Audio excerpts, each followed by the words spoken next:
This is what life really looks like being a top real estate agent working in Stockholm's inner city, what many agents call the Champions League of real estate in Sweden.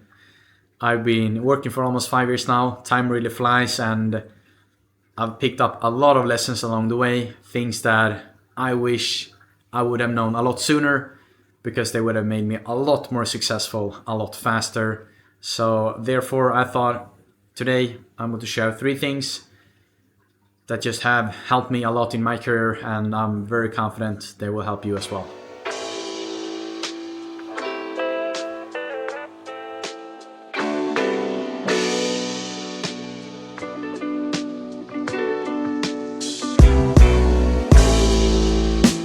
Lately you've been on my mind.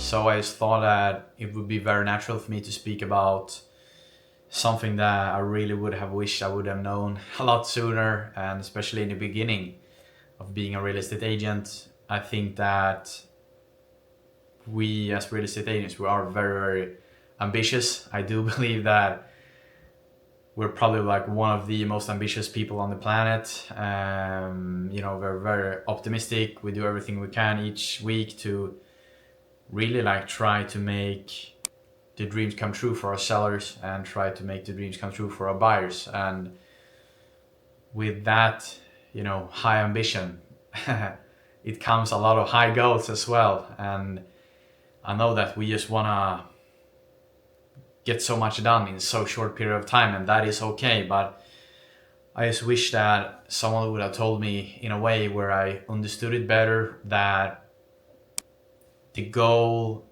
that you have for year one and the results you will be making year one is not going to be as good as the one you are doing year five. And I think unfortunately, like, it's a big problem. Too many agents have too high expectations on doing crazy numbers when it comes to their yearly revenue in a short period of time. And like, the true way this work is that it's compounding. So every single week, every single month, every single year that goes by, if you're doing a great job, like, it's compounding. So it's, the hockey stick effect. So just looking at myself, I didn't do any crazy numbers at all, like first year, second year, even third year. It's for my fourth year and moving forward where I'm doing great numbers and being on the on the top lists and being a top real estate agent and all of those things. And I just think it's so important to set the right expectations. And I think the best way I really could frame it is in these two options. So let's say I'm sitting here and presenting two options, where option number one is, you doing absolutely insane numbers your first whole year as agent, but it's only a 5% chance. And option number two is that you're doing this absolute insane number your fifth year. And the thing with these two options here is that they're going to be 100% come true. So you have a 5% chance of getting it your year one, but if you don't get it year one, you will never get it. Or you have option number two, which is a 100% chance of achieving it the fifth year. And I think I talked about a previous colleague of mine with this regarding this topic, and it just clicked for him when I speak with him regarding this. And because I think it's also important that most agents, we are not going to be agents for just 2 years, 3 years. Most of us, if we're doing well, we're probably going to be it for 5, 8, 10, 15, 20 years. So I just think that we really have to extend the time horizon, and it's just going to absolutely increase the likelihood of you doing those kind of numbers if that is what you want. So I really think that you have to be more kind to yourself when it comes to like the short term. And let's say you're sitting here and you have been thinking about doing these crazy numbers, in a short period of time. Like, I would say, like, that is good. That shows that you have ambition, but just extend the time horizon, look at it. And as I mentioned before, like, frame it in a different way. and yeah, be more ruthless with your long-term goals, because you can really achieve extraordinary things in a longer period of time, but it's very, very tough to do it in a short period of time. And let's say that you manage to do it in a short period of time, like if you burn yourself out, like it doesn't matter, right? So I just think that you have to operate in a smart way, so you really will achieve long-term success. If I would have known that, it would have, yeah, made my ride a lot smoother.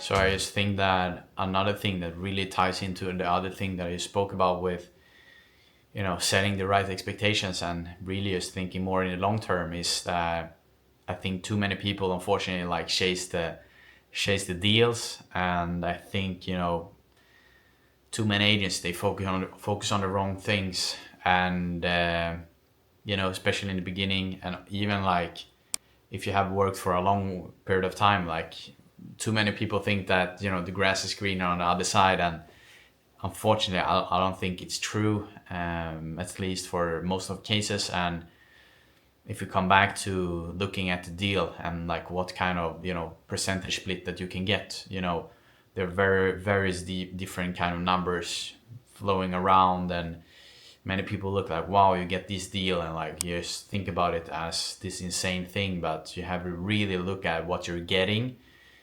And especially when in the beginning, when you're new, I think that's the place you're going to start to work at, the area you're going to start to be working in and operating in. I just think that is way more important than the percentage cut that you will get. So I think I've seen too many people, get blinded by the deal and the money.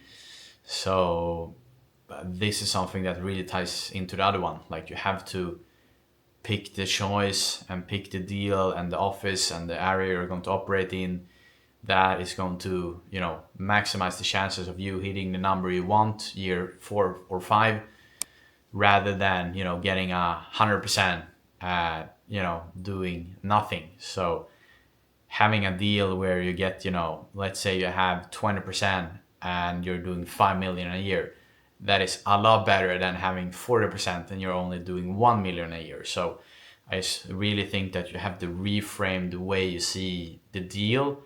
And I've heard many people that even have sold 0 apartments, and they have been offered franchise deals and stuff like that. And for me, like, that is absolutely insane, because that is not what you have to focus on in the beginning. Like, you should not have to worry about staff and being a leader and stuff. You should just focus on getting yourself up and start to fly. So I think that it's a big problem, and too many people get blinded by the money. And this is something that I really knew in the beginning. I think this is one key thing that most people get wrong, and if you get it right, like, it's going to set yourself up for big success in the future. So this is something that is very common. People get charmed by good deals, and especially when you have worked for quite a while, some people start calling you when you're doing good things and you're performing well numbers, and you get flattered. So I think it's super important to just like think about it for what it really is. And in this business, a lot of people are talking a lot of things, and you just have to be on your guard. And of course, you have nothing to lose to take lunches and bench deals and stuff. But I really think the smartest thing you can do is to try to work things out at the place you already are at, and really try to focus on what matters, and don't get blinded by the money. Like, I've seen far too many people who have done that, and unfortunately, like, they are not real estate agents today because they thought like a 90% deal was the absolute best thing for them. But unfortunately, they didn't sell anything or barely anything, and after 6 months, your like guarantee like salary probably runs out. And yeah, if you don't have anything in the pipe, you're probably going to quit. So I think this is a very important lesson as well. So Baby, I know lately I've been driving you crazy. I know loving me can be so frustrating. I never meant to hurt you. so this is really a topic that is something that is very dear to my heart, and that is personal branding and building your brand as a real estate agent. And I can tell you, like, if this is your first day as a real estate agent, or even first week, first month, first year, like, you are so lucky, and I'm so jealous. Like, that is to to put it to say the least. And if you are someone that is looking at this right now, this is maybe your second year, third year, fifth year, seventh year, or even your 10th year. Like, this is really your signal to start you building your brand. And some might think like, okay, why start your personal brand? And that is a very good question. And the honest truth is that from my experience and from what I'm seeing in the business, and who are the best agents, like what are working, is that first of all, it's free. So building a personal brand is free. And in the future that we're getting ourselves into, where it's more relationships based, building your personal brand is the best way to become top of mind, at least from what I'm seeing. And like, the more top of mind you are, like, the easier you're going to get leads, etc. So really, why you're going to build your personal brand, it's because you're really building trust at scale. And we are getting ourselves more into like a relationship type of based sales when it comes to being a real estate agent. So you're really, building trust. You're really, like, you're being top of mind, and it's such an easy thing. And you can, add every seller, buyer, etc. on different kind of social media. So because in the end of the day, like, the absolute dream is that every single buyer and every single seller that lives in your area knows that you exist. And like, if that is the case and you're building your brand, they are following you, like, the benefits of having a strong personal brand moving forward, like, it's insane. And the key why you really should start with it right now is that it's a snowball effect. So if the things you do year one will start to pay off your second year, your third year, and will kind of like giving the nuclear kind of like explosion effect your year 5. So that is why I really wish someone would have told me this when I did really work my ass off in the beginning. I'm still doing it today, but I've put so much work in. And it's just like 6 months ago really that I really take my personal brand to the next level. And if I would have started with my personal brand my first day, or like even my first month or first year as agent, like, I would, like, guaranteed I will double the numbers I'm doing today. And that is really good numbers I'm doing. So it's just the power of it. And to like summarize the absolute benefits of building a personal brand is that first off, you're going to get so much more leads. And what will happen with those leads is that they're so much more warm, which means that you have already built trust beforehand. Like, even before they reach out, you have built trust with them, which leads to you're going to get a higher hit rate, because if they already trust you before you even walk into the door. Like, if you just do your thing, like, they're probably going to pick you because they know you much more than the others. So they have more trust for you than the competitors. And what happens with that is as well, like, you're going to be able to charge higher fees because they trust you. Like, you are delivering a so much more better service in their eyes, so they perceive you as more valuable by building that trust over time.